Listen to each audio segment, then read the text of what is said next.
Hey folks, what's up? Look, it's winter time, it's cold. You know it, I know it. I got my hat on. That's how you know it's cold. Actually, I usually have a hat on just because I enjoy hats. But it's that time of year where I just like to chill, relax, read on the couch, tea, obviously, and just let everything else go away. So this is one of my favorite episodes I love to do. Comfort read. So folks, get cozy, put on your warm sweater, your robe, whatever it is, get a hot cup of something, and I'm going to talk to you about some of my favorite just comfort reads and just relax and chilling. Sound good? Are you ready? Let's do it.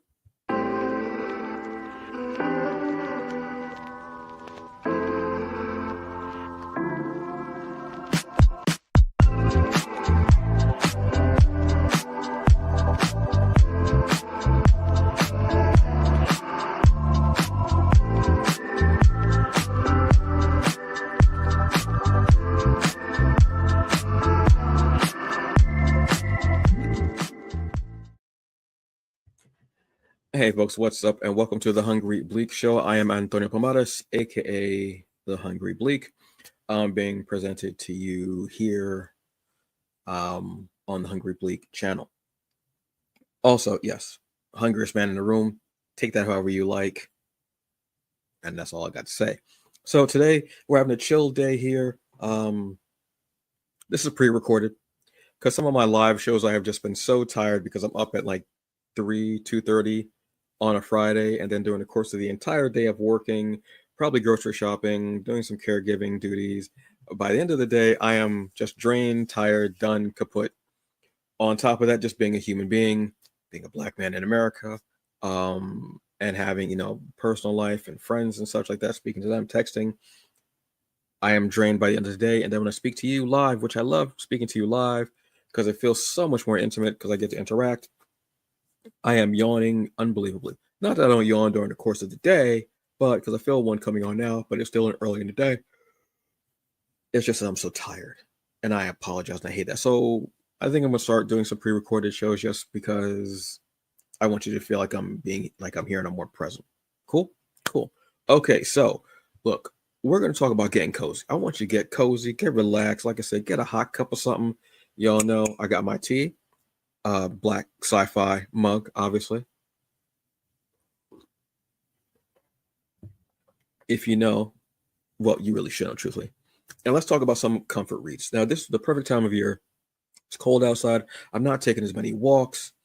Um, it's just I'm in Jersey, and it's just getting colder and colder and colder. And I'm like, you know what? At a certain point, I'm staying my ass indoors. So what do I do? Besides gaming and watching movies and cooking and eating, what have you, I am reading. Obviously, I'm reading. I'm reading. Falling asleep, waking up, reading again. There's a lot to read. So let's check out some of my stuff. Now I'm going to show you my libraries. Okay. I'm going to show you in particular, I'm going to show you my library for Global Comix, which you're welcome, Global Comix, for your new ad campaign of saying that Global Comix is like the Netflix of digital comic book reading. Just something I've said numerous times. I've likened it to a streaming platform. You're welcome once again. Crazy. So I'm going to show you my library for Global Comix and for Amazon because those are my two largest libraries.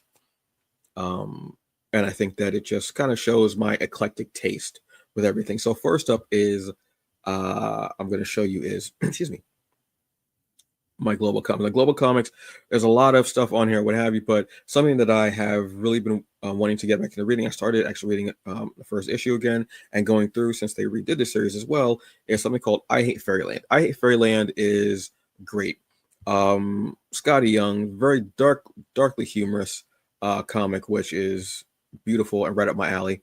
Huge fan of Scotty Young's art and such. So basically, what Fairyland is there's a young girl named Gert, and Gert wishes to be in Fairyland, goes there and then can't get out because you have to do certain things in order to get out.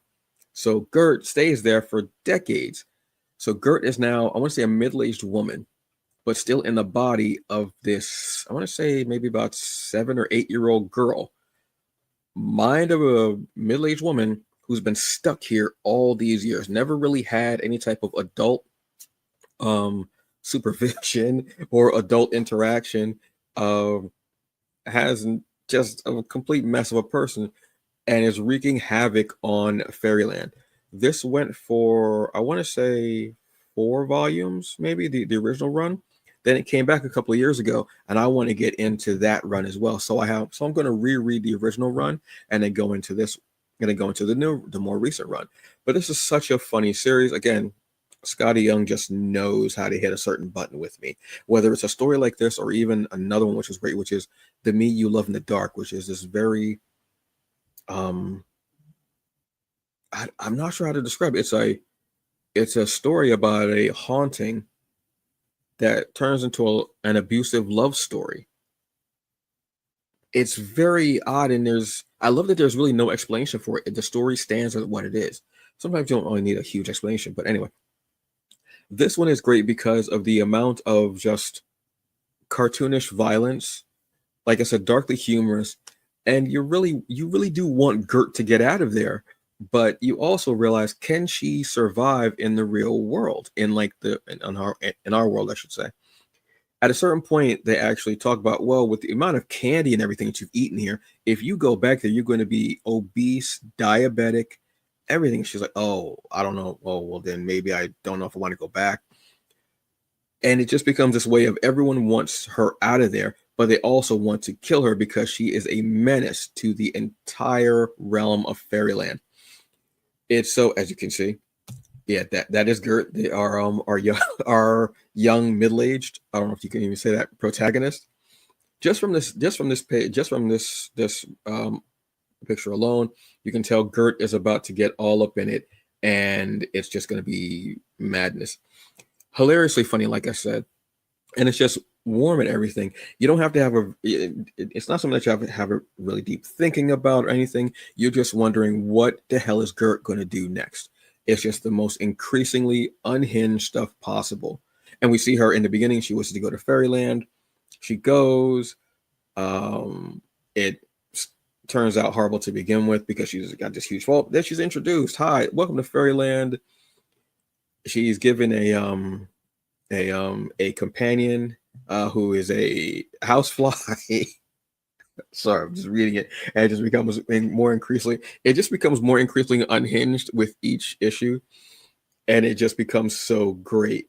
And Gert, being this middle-aged woman in this body, and she wants to curse, she curses, but when she curses, it comes out as fluff, like literally the word fluff. So she can't say really any of our more grown-up, our seven deadly words, the 7 words that Carlin taught us. I absolutely love this comic. Like I said, it's just ridiculously fun. And no matter what, you can see her talking to the moon. She kills Mr. Moon. This is Gert in a nutshell. She's just unhinged. So if you have the chance, I really recommend going and checking out I Hate Fairyland. It's, like I said, it's one of my comfort reads for forever and a day, I swear. And I can't wait to really get deeper into the new series that has been there. Like I said, started maybe a couple years ago, I want to say. But it's just unbelievable. It's just the most horrible thing possible. Another one that is a really great comfort read for me, which is probably going to seem odd, but I like a lot of different things. I mean, honestly, another one for me is 100 Bullets. 100 Bullets is one of my favorite um, noir type stories, I guess is the way to say it. And I've talked about this one before. Basically, the gist is, let's say you get out of jail, you've been convicted of a crime you did not commit. No one believes you. There's no evidence that can exonerate you. This man comes up to you and says, hey, I have evidence, irrefutable evidence, that this happened. You are innocent. This person framed you for this reason, what have you. This is what I'm going to give you. Here's a briefcase. It has all the evidence and information that you need to exonerate yourself and put that other person in jail. There's also a gun in here with 100 rounds, untraceable. If by some chance you do take revenge on this person or any other person or what have you, If any law enforcement organization finds one of these rounds, they will completely dismiss what happened.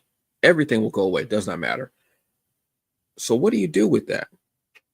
What's the choice? Do you just take reckless abandon and go fully unhinged revenge? Or do you take the evidence, have the other person put in jail, and have yourself exonerated? What do you do in that situation? It's one of the most interesting comics I could ever possibly read. I remember this is one of the first comics that I read that wasn't a superhero, superpower type comic. And I read it on a flight to Illinois. No. Flight to Missouri. I don't remember if it was Missouri, Illinois, but it was cold as hell. And I got it, and I was absolutely blown away, no pun intended, by this incredible storytelling. It's just, and it starts out as almost like an anthology, but then you realize there's a story there about this group of individuals called the Minutemen, who are like checks and balances for these crime families, and it goes from there. There's a spin-off series as well, I want to say, called Brother Lono, who's one of the characters in the book. Absolutely amazing, like neo-noir, smartly written, great dialogue. The art just captures the entire feel. This is like, and I don't want to use this person as a comparison, but this is like my Sin City. This is my Sin City. As I know, at one point Sin City was seen as that book, and it definitely was for the time, but this is beautiful. The fact that we have not gotten this as a series or a movie is ridiculous. I don't understand how that is possible, but it's one of those things that always gets me thinking, and I think about it every day. Like, what would you do? I think about the comic every day, the different scenes, the characters, which they're just become this plethora of characters that you cannot get away from, and you wouldn't want to, truthfully. It's just extremely beautiful, and I love it. It's just one of my fun ones. Let's see another one from my list here. I was about to show you that one, but I'm not going to. This is Bleed Them Dry. It's a great one. This is from Vault Comics. Basically, this is a story. It's set in the future. Vampires are real. They're around us. They live in society. But there's also this murder that happens, and it's possibly done by a vampire. So we have a detective who has to figure out what's going on with this crime. But meanwhile, there's someone else in the shadows lurking to see what's going on with this crime as well and who did it. The art is actually, I'm a huge fan of of Vault Comics. I love their stuff. This is one of my favorites. Barbaric is another one, which I'll probably talk about in a couple minutes. This one was just, unfortunately, it's only one volume, but it's billed as a ninja vampire tale. But there's also like kind of a little bit of a romance kind of aspect to it as well, which I really dig. It has a beautiful fluidity with the art from Daike Ruin. I hope I'm pronouncing your name properly. And Elliot Raoul did a great job with writing. The story just comes together, and lettering is and world. Every time and world is part of something, I know it's going to be a dope comic, and this is dope. In this future city, like I said, where we have humans and vampires working together, living together, just look at the landscape and the sprawling lights. Everything gives you this big, just guys, it's beautiful. It's just absolutely beautiful. I absolutely love it. You can see the action. It's dynamic. There's a lot of swords and guns and vampires. Everything up my alley. It's perfect as a comfort read for me, and it just makes me. I just want. I wish there were at least 2 more volumes. I wish. Maybe at some point. I don't know. But right now we don't get it. But that's another one that always hits me right in the feels, and it feels just so good. This is one that I'm absolutely enamored by, which is Rocket Girl. Rocket Girl was one I'm reading years ago, and I was like, oh wow, this is really cool. And it was always so awesome. Basically, it's a story of time travel. This young girl goes back in time, but in her future, all like adolescents and teenagers, they have adult jobs. So she's a cop in her future. And she's sent back in time. It's just, oh God. Amy Reeder has this incredible way of her art. She's the first person I remember looking at her art and saying that it was kinetic, because I could see the movement with Rocket Girl as she's flying through. I believe it was 1980s New York, I want to say. And if you remember 1980s New York, then you remember a lot, especially Times Square. Yeah, this is from writer Brandon Montclair, and artist is Amy Reeder. Absolutely beautiful. It's just,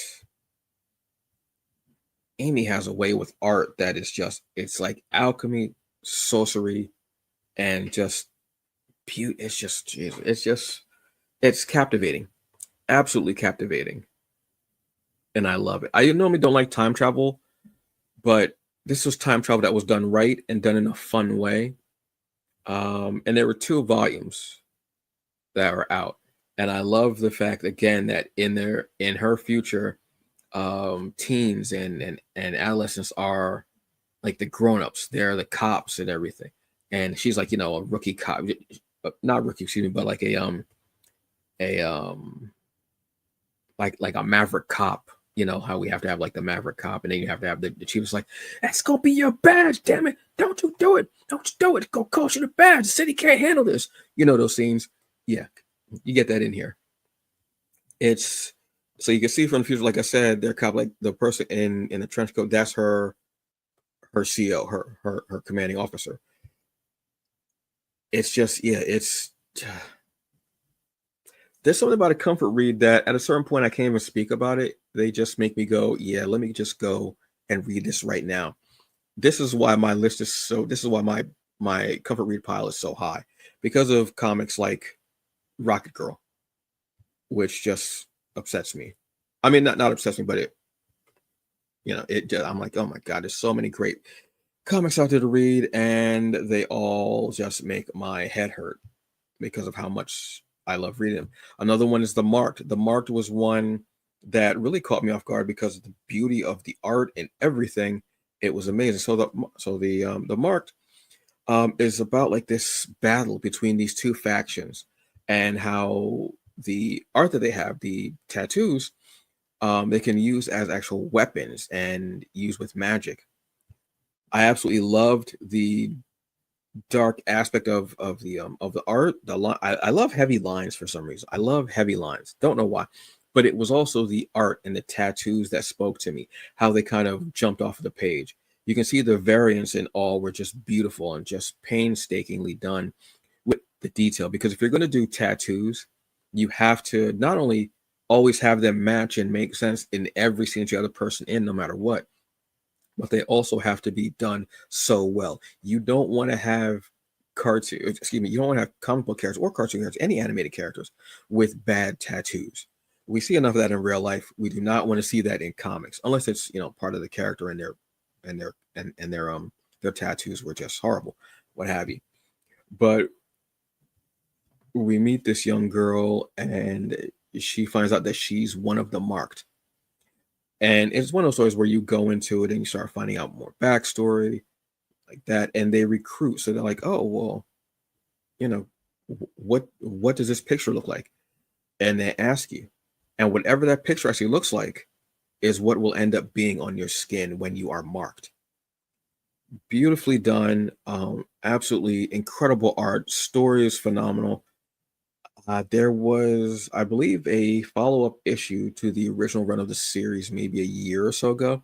I haven't gotten to read it yet because I wanted to reread the series, because I think it was maybe a few years in between.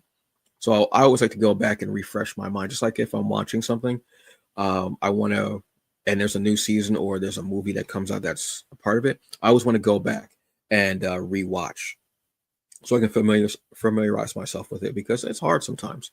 It's hard going through that. It is. So yeah, so The Marked is another one that absolutely beautiful. Love it. If you have the chance to go read it, please do. Like I said, you can go on Global Comix. You can get a membership. Some comics are free. Some you have to pay for. Some are under like a paywall. They also have the option where you can uh, buy the comics as well, but then you can also stream them as if it's Netflix. You're welcome again, Global Comics. Yeah, it's like a streaming service for comics. You can even do that as well. Certain companies like DC, Marvel, and Dark Horse, you have to buy their comics. Even if you have the membership, you still have to buy them to read them.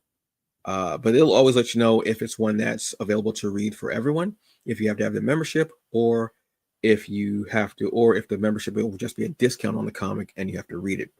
But yeah, the Mark is another one. So let's go to my Kindle list. Now, my Kindle is ridiculous because this is what I've been using for Comixology, which is now part of Amazon. This is the one that I've had the most of because I've been using Comixology. I just bit my tongue. You saw that, right? I just bit the hell out of my tongue and it hurt like hell. Comixology is the one I've been using for the longest when I started getting into reading digital comics. So I have the most comics on here. But like I said, I'm trying to venture forth, which is why I'm excited about Global Comics and why I'm excited about Neo Ichiban. I want to go into other fields for as far as like digital platforms for comics. But here's some of what I've got in my library. This even shows you novels like In the Garden of Light and Shadow. Part 2 came out recently, which is great, which is a follow-up to In the Garden of Light and Shadow 1. I think that was actually kind of self-explanatory. I didn't have to tell you that, did I? I did not. So something I've started reading, which I can see is going to become a comfort read for me, is Miles Morales, Cody Ziegler's run. Absolutely loving it. I started reading it because I wanted to read more of Miles Morales, because I love the character, but also because of Grim Freaker, who is someone who I used to watch streaming. I wish she would get back into streaming, but I understand why. Life takes over, things happen. But she was one of my favorite streamers. She was one of the first people I started watching streaming before it became what it is. And I was told that this series is so good, art-wise and story-wise. You see Miles Morales dealing with anxiety and depression and it affecting his powers and how he's superheroes. To see a young Black Afro-Latino character going through that hit me very hard, being a young Afro-Latino, Afro-Latinx person when I was his age and going through it, and I didn't know what was wrong. I didn't know what was wrong with me. And all through my 20s, dealing with it, not knowing what was wrong, then figuring out or being told, no, this is what's wrong with you. And then me figuring out how to deal with that, how to go through that is crazy. But this one absolutely is just an absolute beautiful comic. Let's go to the. I always loved Miles's design, how his clothing and such as well. I've always loved. The art from Federico Vincentini is absolutely breathtaking. Brian Valenza, the coloring is just astounding. I absolutely love. This seems like the perfect art for me, for Miles Morales. Now, I didn't read too much of the Michael Bendis, Sarah Pichelli, I want to say, art, but I know that book was phenomenal. That's obviously like where it started. But this one hits me so much and so dearly. So yeah, I'm a huge fan of this. Obviously, Miles Morales, Spider-Man is my Spider-Man. I grew up with Parker, but Miles is mine just because we identify as similar as far as like our background, and just the thing he goes through with and being able to have a character like that again the with the depression and with the anxiety and still having to do the everyday things you have to do is phenomenal. So I absolutely had a great time with it, and I love seeing him, a young hero, going through love, trials, and tribulations, with a beautiful family who knows he's Spider-Man and dealing with that as well, and having his mother always be worried about him and his father, and having a baby sister. I love that whole dynamic. There's a lot on him, and I think it's cool to have a lot on him in that way, where with Peter it was obviously bills, everything, which can be a lot, and Aunt May and him having to deal with all that. I love this one because this feels like more modern take, and obviously it just hits home to have a character with a beautiful family, and he has a full support system with his best friend Genki and everything too. But then still being it, you can have the world and still have these things hit you. So yeah, for me, this is just this is great. So I'm really getting into this. I'm in the first volume, but I know this is going to be a comfort read for me. I think I have 4 or 5 volumes of it. Another one that's a comfort read for me, and I'm obviously, as you can see, I'm trying to get back into it because it was an awesome series, is We Only Find Them When They're Dead. This is from Boom. This is Al Ewing and Simone Demille, who I'm absolutely enamored by the art from Simone. This is a story of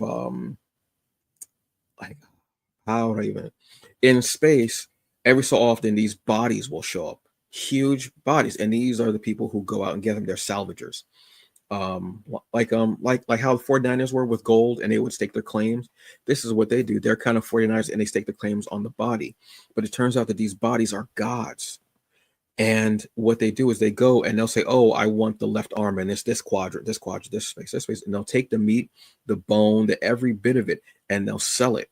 The flesh, the bone, the cartilage, the bone marrow, whatever it is, because they'll sell it because they'll be able to do different things. That to me knocked me the hell out. I was like, okay, so it's kind of a space opera, but then you've got like the aspect of these conflicting factions and such. You jump my claim. No, this was mine. Absolutely, yes. Yes, yes, yes, yes. And Simone, Al Ewing obviously is just a monster as far as writing. But it just does something with art. It's so atmospheric and beautiful, and it takes you away from everything. It almost overpowers whatever dialogue is on the page, which like this is what I'm saying. Almost very sparse dialogue, which is necessary in a scene like this. But look at that. The gods are always beautiful and the gods are always dead. You only see the gods when they die. So what they do is they start going after the different parts. Somebody will get a cheek, and they start cutting away different parts and taking them onto their ships. And you see what happens when you get pirates, when you start getting hijacked, when people start jumping claims. Yeah, this, Jesus, yes, yes, yes, yes, yes, yes, yes. So We Only Find Them When They're Dead. Boom. Go find, no, that wasn't me. So Boom Studios, excuse me. Boom Studios, go and check it out, please. Yes. I've also been feeling old school. So that's why I have Wetworks up here, which is an old Wildstorm, but Wildstorm, I believe, now is owned by DC or the rights, what have you. Wildstorm is, excuse me, Wetworks is one of those old comics from like the 90s when I was in high school, or maybe just out of high school, I think. I might have been just out of high school, or maybe junior, something like that. This goes back to like Team 7, Spawn, Backlash, like all these characters when they were in that same universe. They were a group of like Black Ops. They were a SEAL team, I want to say, like Black Ops, Team 7 type stuff. They go and they're looking they're on a mission. Long story short, they end up getting this symbiote on them, which is like this armor that protects them, and they use it they end up hunting monsters like vampires, werewolves, such like that. It's one of the most underrated of the Wildstorm titles, but also one that definitely needs to be talked about. This could easily be a series.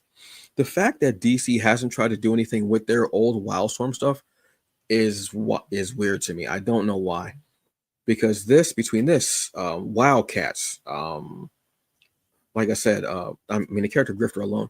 The only thing I know is Grifter. I know, excuse me, Wildcats was an animated series at one point. They did bring back Wildcats for a very small stint. I think it was maybe 10 or 12 issues. I can't remember.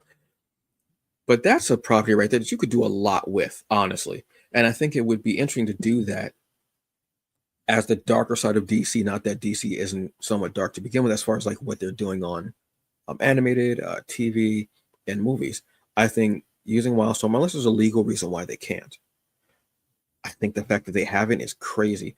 But I've been wanting to go back and read these because this is one that I didn't really get to read when it came out originally.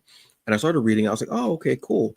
This Stormwatch, Team 7, all those comics were just so crazy and fun, and they were perfectly 90s in exposition, in pockets, in style, everything. So I'd love to see them do this with a more up-to-date take on it, and just going into it. As you can see that, yeah, so it's gonna be almost looks like it's gold on their skin, and they start going at it and realizing that it protects them, it makes them stronger, makes them better. Yes, any symbiote in comic book world is gonna make you better. It's gonna make you stronger. It's gonna make you better somehow. This Venom, like it doesn't, yeah, it doesn't really matter. Which is funny to me. I don't know why, but it is funny to me. Um, excuse me. Another one that is a comfort read for me, and this is the last one for the day, is Blade. This is Brian E. Hill's Blade with Casa Grande, who is one of my favorite artists. I have to check to see if she storyboards for movies. If she doesn't, they should hire her to do it because she's phenomenal with it. So this is Hill's Blade. The thing I loved about this Blade is that, and he said when I got to interview him, oh my God, is that he said, well, there's no budget. So, and we don't have to worry about stuntmen. So if the artist is cool with doing this and this, and they are into it, I'm going to do it. I want to make it fun for them, but I also want to make it fun for the viewers because we can do anything. There's a point where Blade actually jumps at a helicopter. You driving a car, an expensive car, through a wall to kill these vampires with UV headlights. What? Get at me. Yes. This was a rollicking great time. I wish it had gone on longer. I know there was a series after this that Hill was also writing, but it wasn't available digitally. It was only in print, and it was like a red label type of book because it was more violent. This comic had me on floor done. I bought, I think, 4 variants of this one.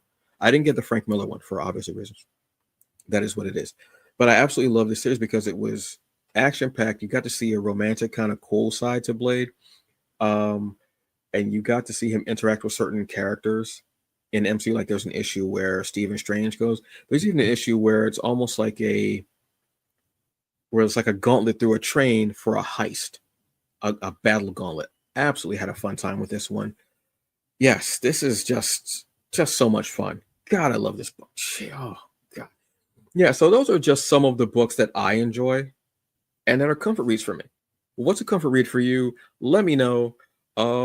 Yeah, I know that was just a show, just me talking about the comics I like, but sometimes I have to pull myself back into it and remember why I enjoy the comics, why I enjoy reading them, what makes me feel good about reading them, and not just think about the hard aspect of a story or bringing you news or talking about like that. Sometimes I have to pull myself back and go, yeah, this was fun. This I like. This is really cool. This one looks amazing. And there are so many comics like that now, you know.